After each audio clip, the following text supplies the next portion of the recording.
শুভ সন্ধ্যা বন্ধুরা। আজ হলো 5 সেপ্টেম্বর শুক্রবার। আজকের সন্ধ্যার বরাক উপত্যকার শ্রীভূমি, করিমগঞ্জ, শিলচর, হাইলাকান্দি সহ আসামের বিশেষ বিশেষ খবরগুলি হলো: বাঙালি হিন্দুরা 1971-এর আগে অসমে এসেছেন, তারা ভারতীয়। বিস্তারিত থাকবে প্রতিবেদনে। আগামী 10 সেপ্টেম্বরের মধ্যে সিওদের বৈঠক ডাকল নির্বাচন কমিশন। অ্যাম্বুলেন্সে অক্সিজেনের অভাবে শিশুর মৃত্যু শ্রীভূমি, করিমগঞ্জ জেলায়। ঘটনায় উত্তেজনা শ্রীভূমির মুবারকপুর এলাকায়। কোটি টাকার বেশি ভারতীয় সামগ্রী বাজেয়াপ্ত এবং জিএসটি সংস্কার স্বাধীনতার পরবর্তীকালের সর্ববৃহৎ পরিবর্তন, বললেন ভারতের প্রধানমন্ত্রী নরেন্দ্র মোদী।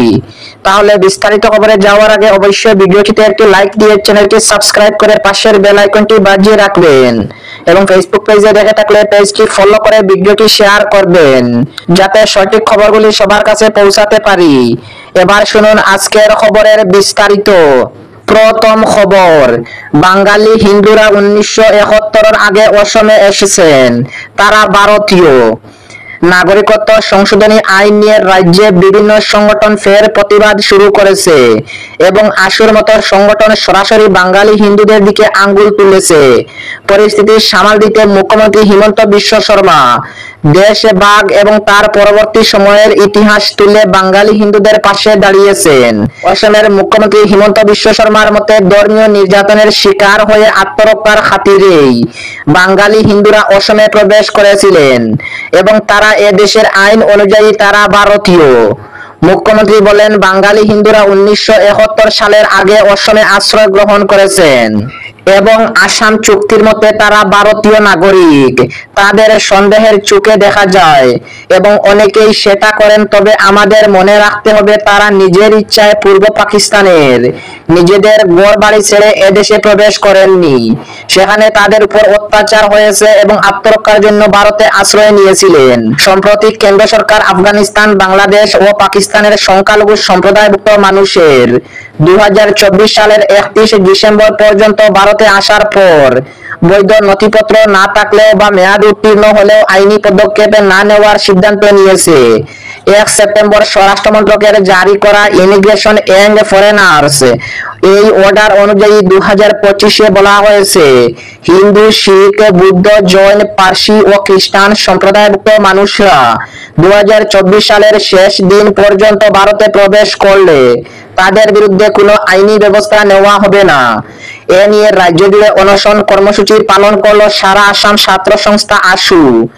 এই নির্দেশকে অসম বিরোধী বলে আখ্যা দিলে বৃহস্পতিবার রাজ্য জুড়ে অনশন কর্মসূচি পালন করে সারা অসম ছাত্র সংস্থা আসু।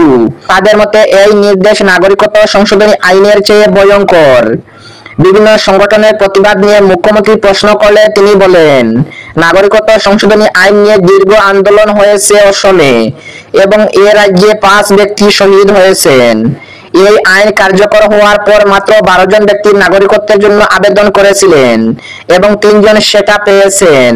এ রাজ্যে আইনটির খুব একটা গ্রহণযোগ্যতা নেই, কারণ যেসব হিন্দু বাঙালিরা এখনো বসবাস করেছেন তারা 1971 সালের আগে এখানে এসেছেন, তাদের পর্যাপ্ত নথি রয়েছে এবং তারা ভারতীয়। অনেকেই তাদের দিকে আঙ্গুল তুলেন এবং তাদের সন্দেহ করেন। একটা বিষয় বললে হবে না, তারা কোন পরিস্থিতিতে এখানে এসেছিলেন। আমি মনে করি না এই বিষয় নিয়ে বিতর্কের প্রয়োজন রয়েছে। অপরদিকে 10 সেপ্টেম্বরের ভিতরে সিওদের বৈঠক ডাকল নির্বাচন কমিশন। ভারতীয় নির্বাচন প্রক্রিয়াকে আরো সুসংহত করতে ফের তৎপর নির্বাচন কমিশন।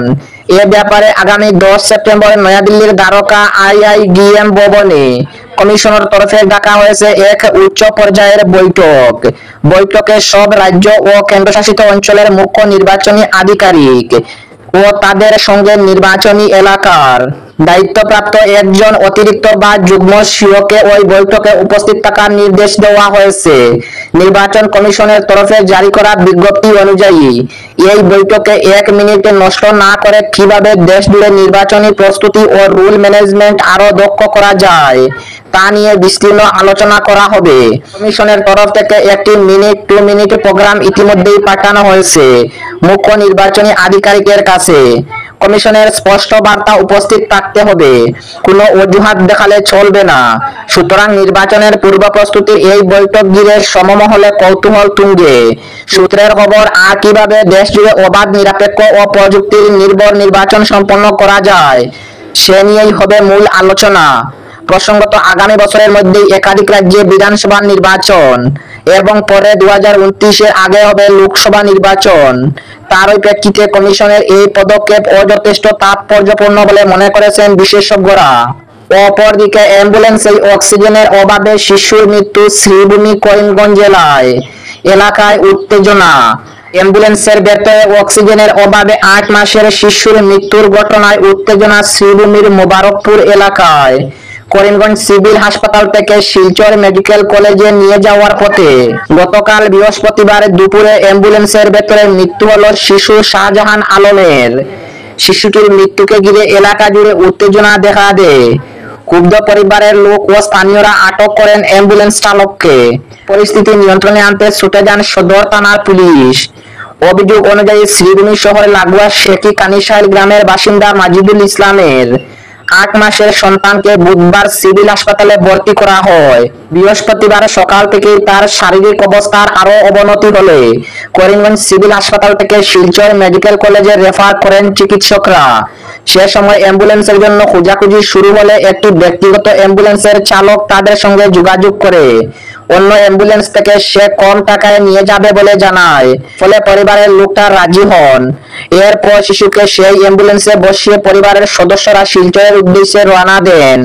কিন্তু যাত্রাপথে অ্যাম্বুলেন্সের ভেতরে অক্সিজেন সাপোর্ট যথাযথভাবে কাজ করছিল না।